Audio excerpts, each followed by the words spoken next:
En México, cada vez más gente está vacunada. Las calles y los negocios están volviendo a la normalidad. Sin embargo, la crisis económica continúa. ¿Cuáles son los factores que están impidiendo que la recuperación económica simplemente suceda? Estas y otras preguntas responde en entrevista para Enlace Judío el reconocido economista Luis Maisel. Hola Luis, ¿cómo estás? Qué gusto me da saludarte. Igualmente, Nadia, es siempre un placer verte y saludar a la gente de Enlace Judío. Luis, hay muchos temas que platicar y yo quisiera empezar con este que es quizá la noticia del momento. Resulta que el presidente de México, Andrés Manuel López Obrador, decidió realizar una encuesta a la población el próximo 1 de agosto para ver si, en términos mucho más simples y entendibles de lo que el gobierno lo quiso poner, pues si juzgamos a los expresidentes o no en nuestro país. La pregunta es, si hay un delito, debiera de ser perseguido. ¿Por qué preguntarle a la gente? ¿Será esta encuesta más bien un tema de búsqueda de popularidad y pues de hacer política? Mira, todo el proceso de las encuestas populares que comenzó con Andrés Manuel tiene muy poco sentido. Tú no le debes de preguntar a la gente decisiones de política de largo plazo, de cómo vas a manejar el país. Primero, como vimos en los casos anteriores, el número de votantes es ínfimo, es muy pequeño. Ya lo vimos en el caso del aeropuerto, ya lo vimos en el caso de Constellation en Mexicali. Entonces, no es un verdadero sondeo de lo que quiere la población. Si ves cómo se planteó esta pregunta del 1 de agosto, prácticamente en la pregunta va la respuesta. O sea, ¿quién no quiere que se persiga un delito si se determina que existe el delito? Legalmente estás hablando de una cosa que no tiene sentido. O sea, ¿por qué pides permiso para hacer algo que la ley te obliga a hacer? Si tú eres la autoridad máxima y determinas que se cometió un delito, debes de perseguirlo. Entonces, no pides permiso a la gente por si lo vas a hacer o no. Entonces, por principio, teóricamente todos vamos a decir, claro, si alguien hizo algo mal, que pague por eso. Pero definitivamente es una posición política para decir, yo sí soy derecho, yo no soy corrupto, entonces tengo la habilidad de juzgar a los anteriores a ver si eran o no. Y no solo va dirigido a los presidentes. Esta encuesta dice funcionarios públicos. Funcionarios públicos, estás hablando de millones de gentes en los últimos 5 sexenios. Entonces, es una cacería de brujas abierta y siempre puedes decir, esto me lo dijo el pueblo que lo hiciera. Y la respuesta es, ¿por qué no hiciste los primeros 3 años de tu administración esto, si es lo que la ley dice que hagas? Claro. Luis, perdón por la pregunta, tal vez un poquito difícil de contestar, pero en la utopía de que los expresidentes fueran juzgados, ¿quién viene a tu mente? ¿Cuál es el delito más importante que hemos sido víctimas los mexicanos en el pasado? ¿Qué expresidente viene a tu cabeza? Yo no quisiera meterme en nombres específicos. Primero, porque no tenemos las pruebas que nosotros podamos demostrar que se cometió un delito o que hubo una situación de corrupción muy grande. Todos hemos oído de casos de enriquecimientos ilícitos, no solo de presidentes, de diferentes funcionarios. Nos han enseñado cosas como la Casa Blanca en la administración anterior, ahora con Lozoya. Nos hablan de García Luna en la administración de Felipe Calderón. O sea, históricamente ha habido muchos casos, se cuestiona la venta de teléfonos de México, pero son especulaciones de la gente en donde sí se siente que hubo tal vez, y no sé de quién, un enriquecimiento ilegal, pero eso de meterme específicamente a casos o a personas, creo que no estamos ni en el tiempo ni en el lugar para hacerlo.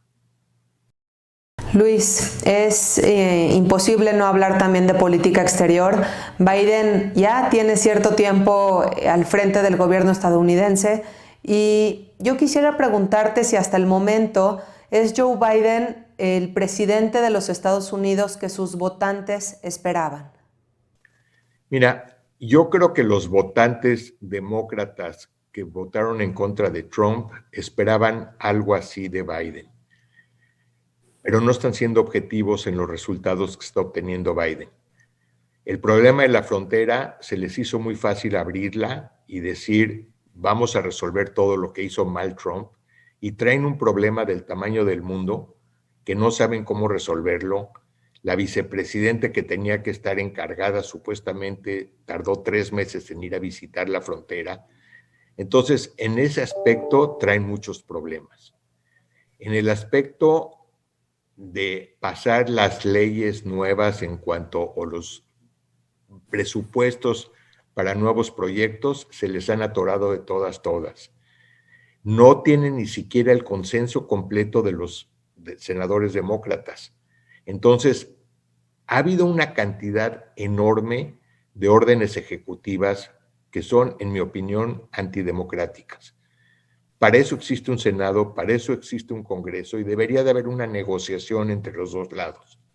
Cuando un presidente impone su voluntad a base de órdenes ejecutivas, está siendo unilateral en su administración y está creando una escisión entre los dos lados de la política. Tienes un Senado dividido 50-50, hay 2 senadores demócratas que ocasionalmente piensan como republicanos, entonces han tenido temor de llevar a la votación muchas de sus propuestas. Entonces, en general yo te diría que los primeros 6 meses de Biden no han sido buenos. En el aspecto internacional, amenazó igual a China como lo había hecho Trump.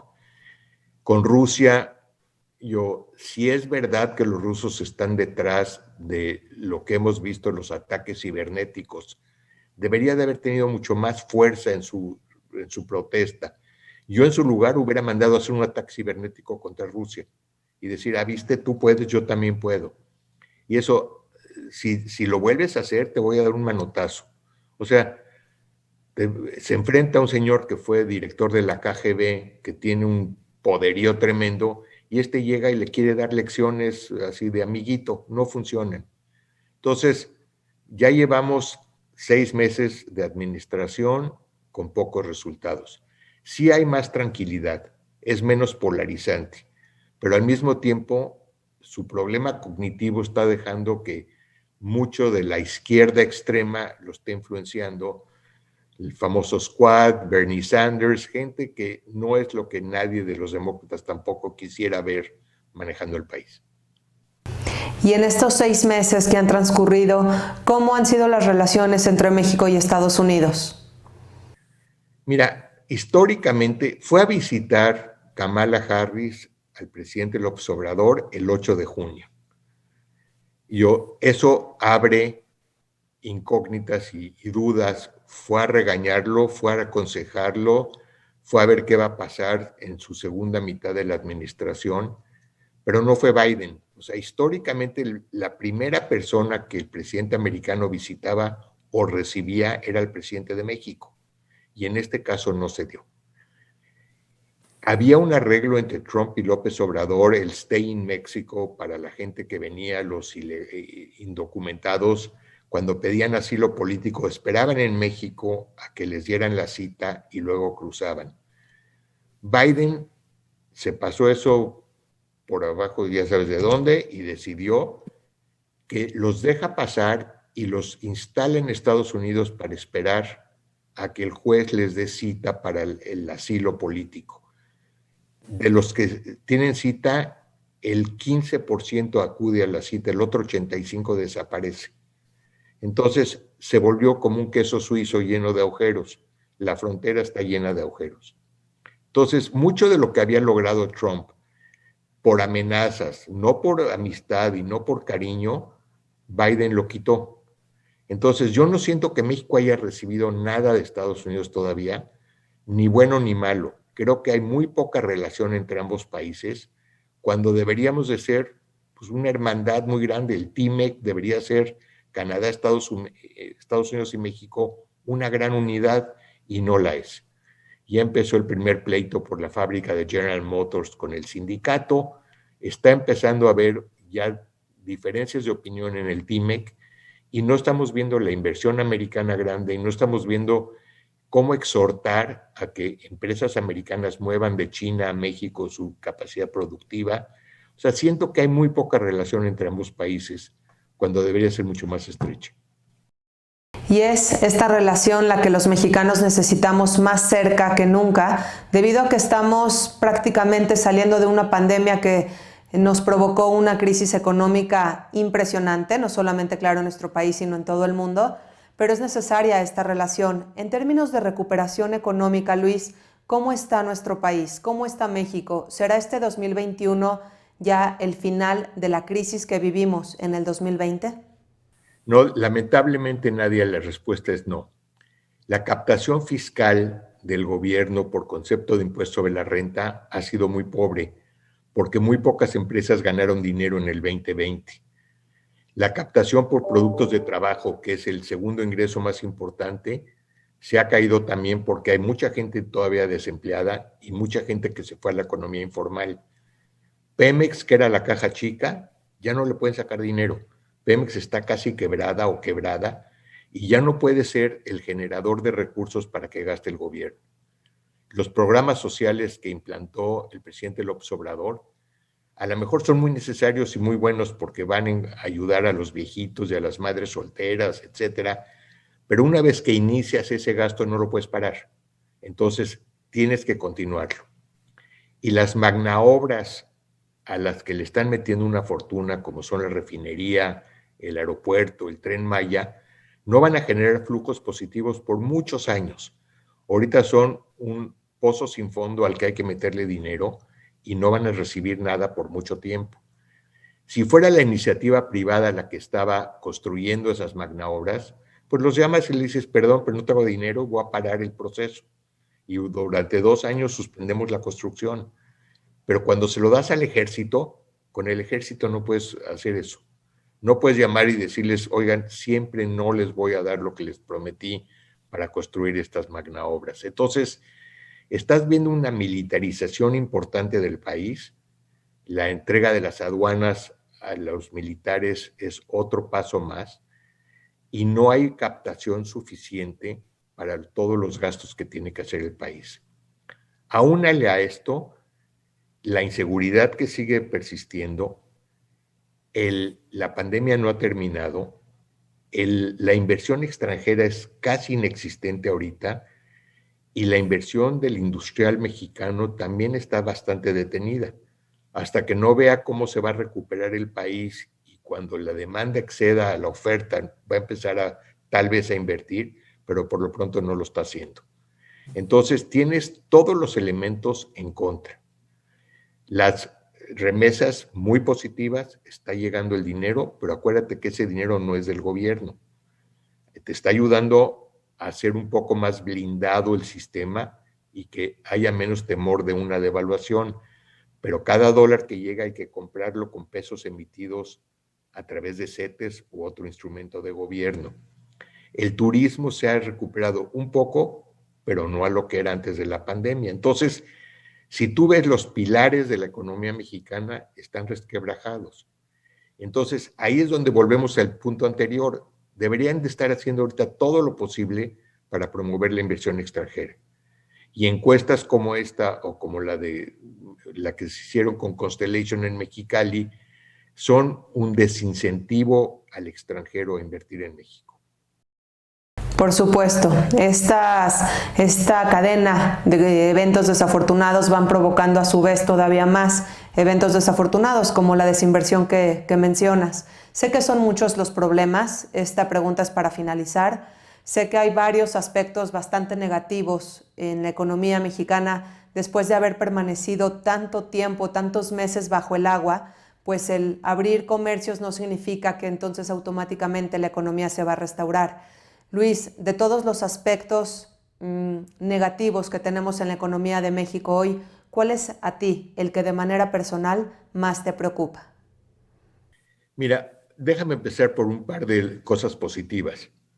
Una es el gobierno fue prudente en forma fiscal de no endeudarse más, no ayudó a la gente, pero al mismo tiempo no echó a perder su balance, como lo hicieron muchos países Brasil, por ejemplo, Estados Unidos, la deuda en Estados Unidos ya excede del producto del PIB anual. En México siguen los 60 bajos. Eso es positivo. Hay una demanda reprimida que está empezando a regresar. Entonces, sí está empezando a haber un poco de demanda. Estoy de acuerdo contigo, no hemos llegado a los niveles prepandémicos, pero está empezando a regresar. El problema sigue siendo la desconfianza en la calle por inseguridad, la desconfianza en estos aparentes caminos diferentes que está haciendo el gobierno. Primero dice una cosa, luego dice otra cosa.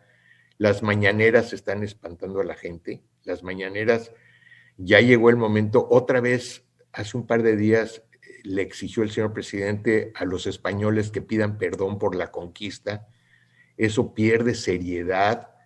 Entonces, el sentir que no hay un liderazgo claro, el sentir que no hay una seguridad de inversión y que no hay seguridad en las calles, sumados, crean un ámbito de poco incentivo, como dijimos, para la inversión. Entonces, mi preocupación no es tan de corto plazo como de largo plazo. Lo que tú dijiste es una espiral negativa en donde al no haber inversión no hay creación de empleos, al no haber creación de empleos no hay pago de impuestos, al haber más desempleo hay más criminalidad. Entonces caes en una resbaladilla que es muy difícil de tener. Entonces siento que tiene que haber algo, y ese algo en el sistema actual no lo vemos claro, que diga hasta aquí paramos los problemas, borrón y cuenta nueva, y vamos a levantar este país porque podemos. Déjame darte un ejemplo muy rápido. En 1979 la señora Thatcher llega a Inglaterra. Inglaterra estaba quebrada, estaba en una situación similar a la actual de México. Al tercer día de su gobierno pidió tiempo a todas las televisoras, salió, le enfocaron, nada más se veía su cara y empezó a hablarle a la gente.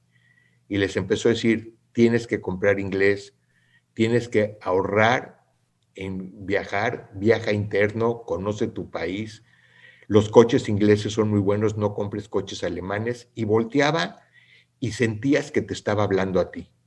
Y al acabar dijo, voy a salir aquí cada 6 meses a explicarles cómo vamos, porque este es un trabajo de todos en conjunto. Ustedes, pueblo, y yo, gobierno, vamos a jalar la carreta juntos y la vamos a sacar del atolladero. Y nomás lo hizo 2 veces. O sea, al año exactamente de haber comenzado este programa, Inglaterra le había dado vuelta, tenía un superávit, la industria estaba sólida, se hizo que la gente se solidarizara con el amor a su patria, se pusieran la camiseta y pelearan por lo que era de ellos. En México ahorita no estamos peleando por México, estamos peleando por nosotros mismos y sentimos un antagonismo entre autoridades, sector privado, sector público. El que te digan fifí no te gusta, el que voltees en la calle a ver si te están siguiendo no te gusta, y el si vas a hacer una fábrica de cerveza muy bonita en Mexicali y ya gastaste 700 millones, que te digan, dijo el pueblo que no la quiere, pues no te gusta. Es maravilloso el ejemplo que pusiste, y sí, los mexicanos sabemos solidarizarnos, ya lo hemos demostrado en temblores, por ejemplo, en donde nos ha cimbrado el corazón y la memoria, así que podemos volver a hacerlo. Es hora de invertir en México, de viajar en México, justamente ahorita que estamos en un periodo vacacional, y de ver por México, porque tenemos que sacar a nuestro país lo antes posible adelante. Luis, muchísimas gracias, como siempre. Un gusto, Nadia, cuando quieras, y muchos saludos a tus videntes. Gracias, Luis. Te mando un abrazo. Hasta la próxima.